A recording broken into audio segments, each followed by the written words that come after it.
Hello everyone, this is the great Lord and Master, Osiron, the Eternal, or the artist formerly known as the Great Roberto. Okay, this is going to be a part 2 to the Yggdrasil video. This is very important. There's a lot more going on with that structure than I presented even in the first video. It's an extremely powerful structure, and what it actually is, it is the culmination of the evolution of the tree that starts with the true tree of life, moves on to the jewel of creation, and then the fusion of those two form the unified tree and jewel, or the tree of the great Lord. And then it finally becomes the Yggdrasil. Because one thing you're going to notice, right here I have a better drawn version of the Yggdrasil. And over here, I have a drawn version of the Tree of the Great Lord, or the Unified Tree and Jewel, whichever one you want to call it. Okay? Now, one thing you're going to notice about the Tree of the Great Lord here, it is very similar to what you notice, or what you may notice when you first look at the Yggdrasil, is that if you look at the Tree of the Great Lord here, you're going to notice, or you should notice right away, that there's two cubes. This thing is basically two cubes stacked on top of one another. So what that's suggesting is that even though this is the jewel of the true tree of life and the jewel of creation, they're fused together, but it's still not finished. The structure's still not finished. It's only showing it still has work to do. And this actually goes hand in hand. Now, way back in the earlier form of my learnings and discovery, I watched a few videos by a guy named Nassim Haramein, which some really amazing videos that he makes, powerful videos. But he postulated in one of his videos that the tree of life, that he didn't use any numbers, he didn't equate it to Kabbalism or anything like that. He's just using the structure of the tree of life. Remember, the Kabbalists, they stole everything they have, basically. But he used the structure, and what he postulated is that this structure collapses in on itself to form basically 1, 2, 3, 4, 5, 6, 7, just 8 spheres, instead of the amount you see here. So this top structure collapses down into itself. And then what he uses that, and he makes a structure of geometry based on this tree of life. Well, that's exactly what happens here. But the final result of that is this.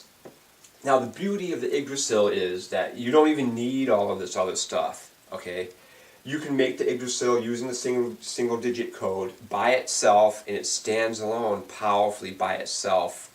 And you don't need any of the true tree of life, you don't need the jewel of creation, and you don't need the tree of the great Lord to do it. Now, the thing about those other structures is it tells a more complete story of creation that you wouldn't otherwise get by the Yggdrasil alone.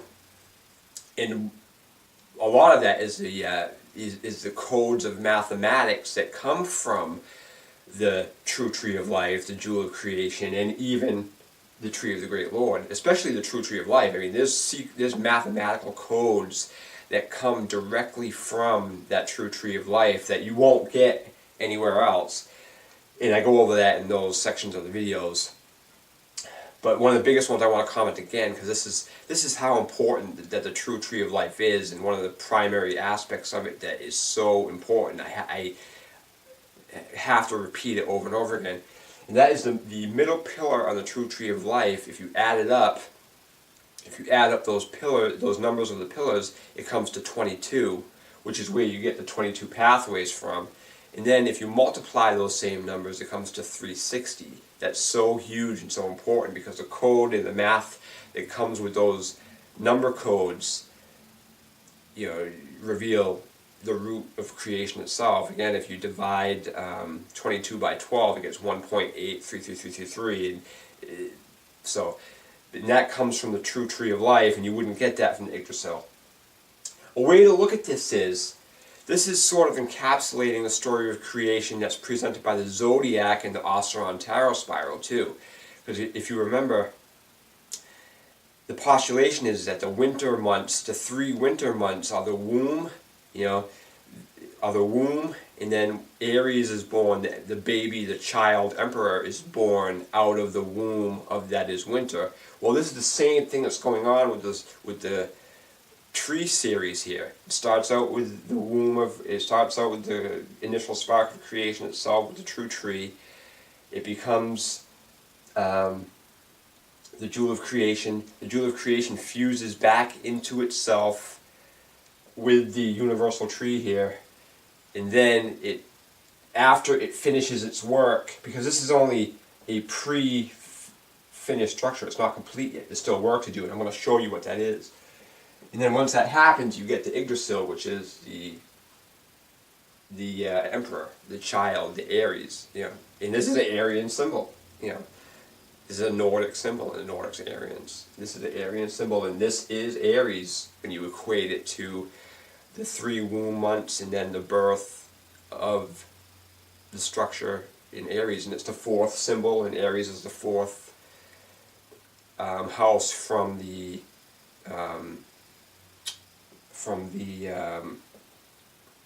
inception or the conception of the year that begins in Capricorn, and then of course the birth is at Aries. And 4 plus 1 is 5. So once you start playing with the numbers, it just gets insane, basically. Okay, now let me show you how the Tree of the Great Lord, transforms into the Yggdrasil. Okay? Now what happens is, again, in the middle here you see the heart of Osiron here. And you got the 2 8s on either side, then you got a 6 and a 5. Okay? Now, what happens is, if you take this 8 and combine it with this 5, it becomes 13, which reduces to 4. Okay? If you take this 8 and combine it with this 6, it becomes 14, which is temperance, and then it becomes 5. So now, what we see here is how we got the blue in here that represents the root of the jewel, the heart action of the jewel, which is feminine, and then we got the red lines here, which is the heart of the action aspect of the true tree. But those numbers are opposite. We got the feminine 5 and the masculine 6 operating in those spheres. Well, when you add the 8 to this 5, it becomes 4, and then it becomes masculine. When you add this 8 to this 6, it becomes 5, which is feminine, so then it becomes congruent within itself again. Okay? And then what happens is, when that happens is, you have 2 void spaces that in the Sephiroth here, that the 8's occupied, but now they're empty. So what happens is, now the void fills itself with these upper things, and then like in the presentation by Nassim Haramein, the structure collapses onto itself.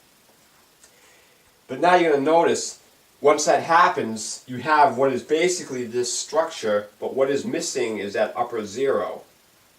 Well, how that 0 comes to be is because these 2 voids were empty, the 9, which is basically 0, fills it in.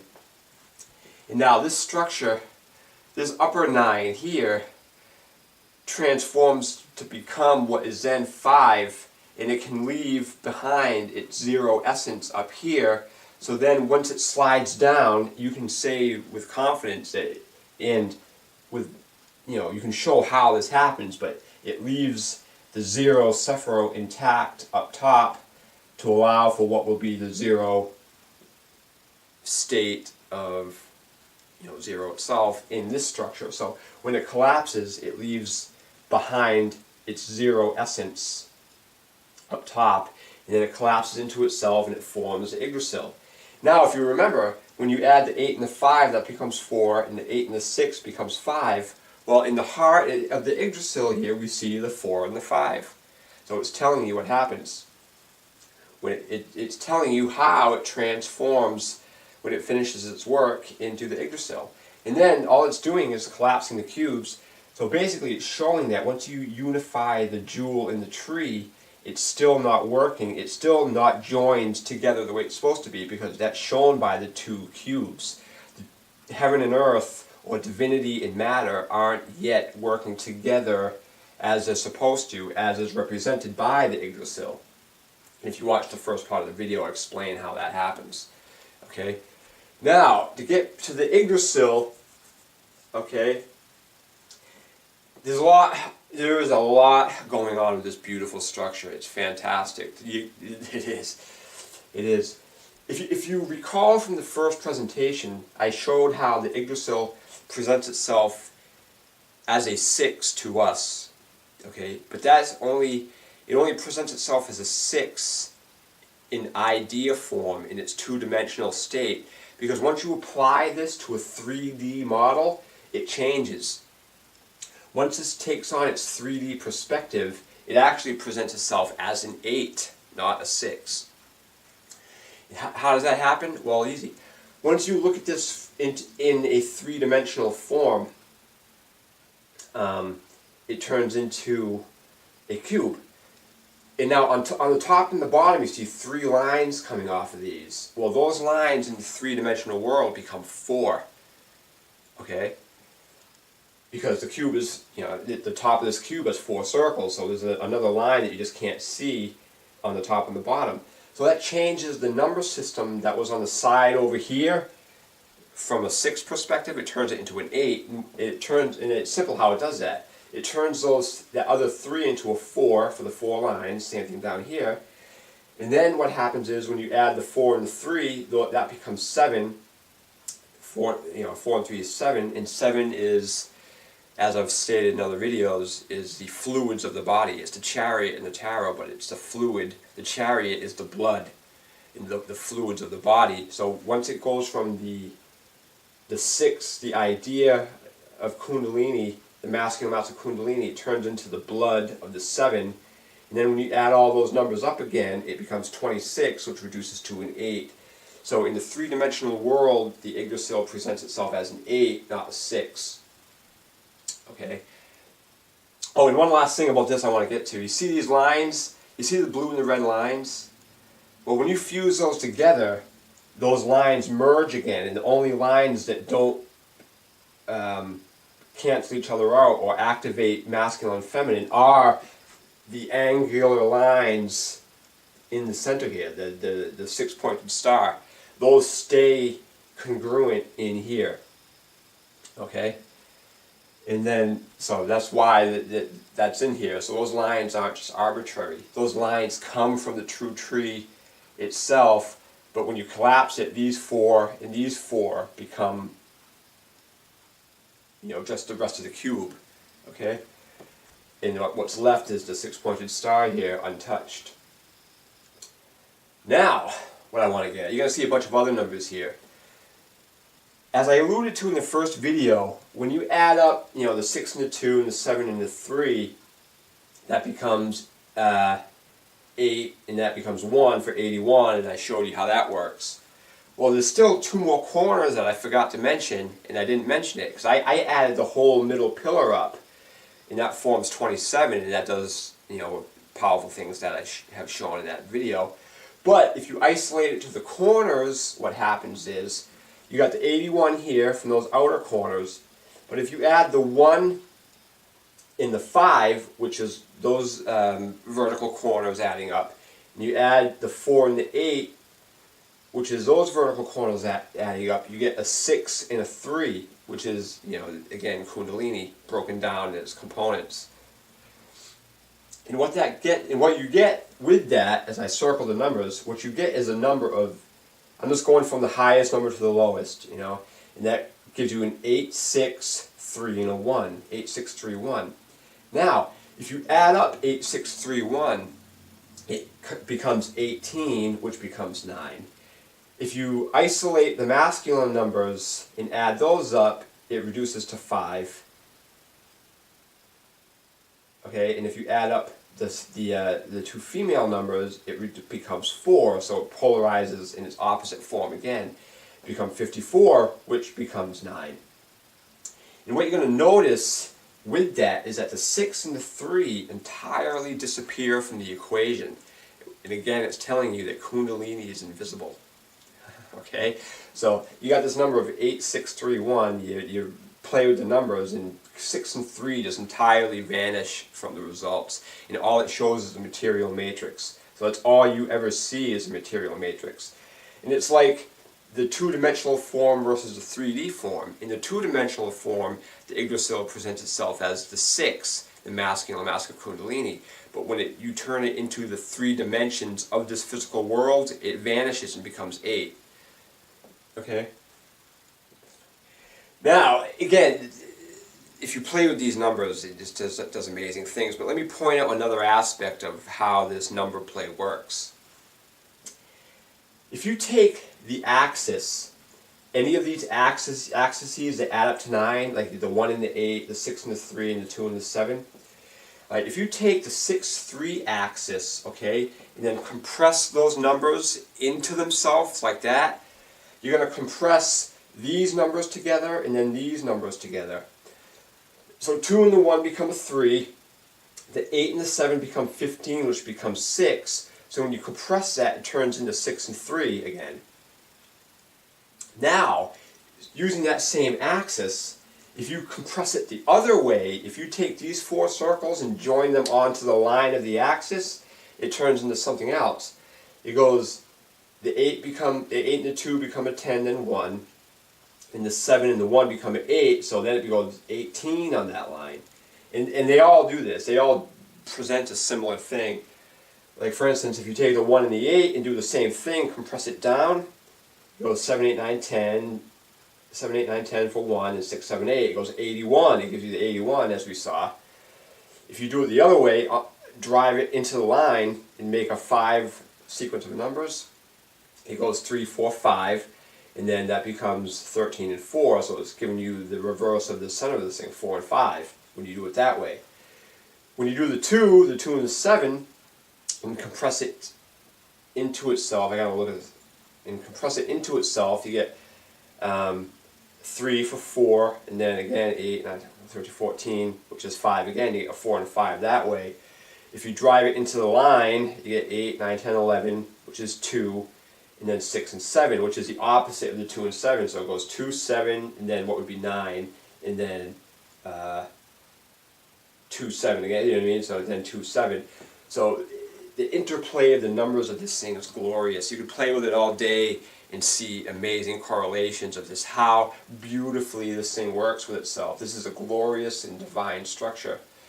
And the only reason I wouldn't suggest using it as a standalone thing without the other aspects is because the other aspects of the tree tell a more complete story of creation. It breaks it down into a much more, it breaks it down into a more detailed presentation of what is going on with this. And now, if you apply all of these trees to the tarot, here's what you get. Again, remember, the High Priestess is rightfully 1, and the reason they did that, well, one of the reasons they did that is because back when the tarot was created in the 14th century, if you put the High Priestess as 1, they would have burned you at the fucking stake. So they had to put the Magician as number 1, but that is not congruent with any of my material. It is 1. The High Priestess is 1, and that's fits with nature too. It's just simple nature. All this is nature. It's all this is. So the High Priestess is the true tree, or 1. The Jewel of Creation, which is the masculine structure, is the Magician. The unified tree is the Empress. And the reason I have that in black is because it's not yet finished with what it's doing, just like a pregnant woman. I mean, when a woman gets pregnant, she has to wait 9 fucking months to have that baby. And that's the same thing going on here with the structure. It's not finished yet. There's baking to do in the oven, or whatever analogy you want to use to show the process of what's going on. And then after its period of 9 months, it's born as the Child Emperor which is Yggdrasil. Okay, and one thing about you have to keep in mind. Remember, Aries is a cardinal sign on the zodiac, and the cardinal signs belong to the queens of the tarot, which is feminine. So that's why Aries is always presented, as a masculine, and that's fine if you want to do that. But when Aries is born, he's a baby, and babies, until they go through puberty, are basically feminine. You know what I mean? Even boys. I mean, boys before they go through puberty are basically fucking feminine. You know what I mean? For the most part, because they're not sexualized yet. They don't have their power. They don't have their masculine power yet. Yeah, they'll. Will they show aspects of that? Of course they will. But they're still babies, and so they're still technically women. Basically. So that's why the emperor. That's why the emperor lands in that feminine sign like that. And that's how you do that, because, and then, of course, as the emperor goes through his journey around the zodiac, he grows and ages and becomes, he becomes the hermit at the end and all that. And, I explained all that in that video. But this is, the Yggdrasil is the fourth tree form. It corresponds to the tarot. And if you'll notice, the colors of these things, just using nature, also produce the elemental order that is the true tree of life. You got water, fire, air, and then earth. Okay? And this is not fucking around with anything. The high priestess is feminine. The fucking jewel is masculine in red. The 3 is the empress. And I got that, because it's not really doing anything yet. It's in that limbo state. And then the product is the child, the emperor, or Yggdrasil. So, but again, take the structure and play with it, because it is amazing. It really is. The Yggdrasil is divine. It is amazing. But so are all these other structures. And this I keep saying that. I know I do, but I keep discovering more things.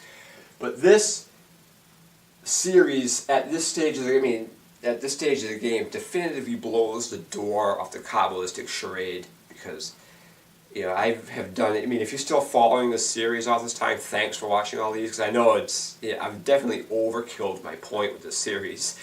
But basically, the Kabbalistic Tree of Life is a fraud. It's just Jewish charlatanism. It's deception. And as I've shown in this series, it's more than just deception. It's actually a formula for stagnation and death, which is what their Kabbalistic tree is. It is the tree of stagnation and death. It is Jesus on the cross being crucified, but not in a positive way. It's destroying Kundalini. It's basically a symbol for Satanism, a symbol for atheism, as I get on to explain. But this is the story of creation using geometry, the single-digit code, and ending with the divine, glorious structure that is the Yggdrasil, because this structure is glorious and beautiful. It really is. Okay, so thank you, and namaste.